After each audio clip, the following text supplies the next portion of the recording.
സ്ത്രീശാപം പൗരാണിക കാലം മുതൽ ചരിത്ര ഗ്രന്ഥങ്ങളിൽ രേഖപ്പെടുത്തിയിട്ടുള്ള ഒന്നാണ് സ്ത്രീശാപം.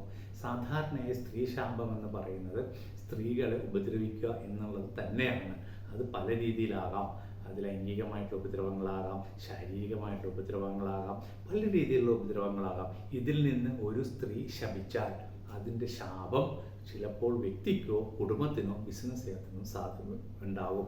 ഇതിൻ്റെ അനന്തരഫലങ്ങൾ എന്ന് പറയുന്നത് ദുരിതം, രോഗം, ദോഷങ്ങൾ. ഇതിൻ്റെ ദോഷങ്ങൾ അനന്തമായ ദോഷങ്ങളായിട്ടാണ് ചിലപ്പോൾ കാണുന്നത്. ചില ഘട്ടങ്ങളിൽ ഇത് തലമുറകളോളം സ്ത്രീ ശാപങ്ങൾ നിൽക്കാറുണ്ട്. അതിനും പരിഹാരമായിട്ട് വേണ്ട കർമ്മങ്ങൾ കൃത്യമായിട്ട് ഏത് രീതിയിലുള്ള സ്ത്രീശാപമാണ് എന്ന് മനസ്സിലാക്കി വേണം അതിനൊരു പരിഹാരം നിർദ്ദേശിക്കുന്നതും. ആ പരിഹാരം യഥാക്രമം പ്രാർത്ഥനയോടുകൂടി ചെയ്താൽ അതിൽ നിന്ന് മോചനമുണ്ടാകും. സ്ത്രീശാപം പലരും നിസ്സാരമായിട്ടാണ് കാണുന്നത്. എന്നാൽ അതങ്ങനെയല്ല.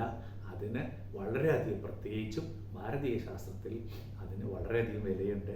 അതിൻ്റെ അനുഭവം, അതിൻ്റെ ഫലങ്ങൾ, ദൂഷ്യഫലങ്ങൾ വളരെ കൂടുതലാണ്. അതെപ്പോഴും ശ്രദ്ധിക്കേണ്ടതാണ്.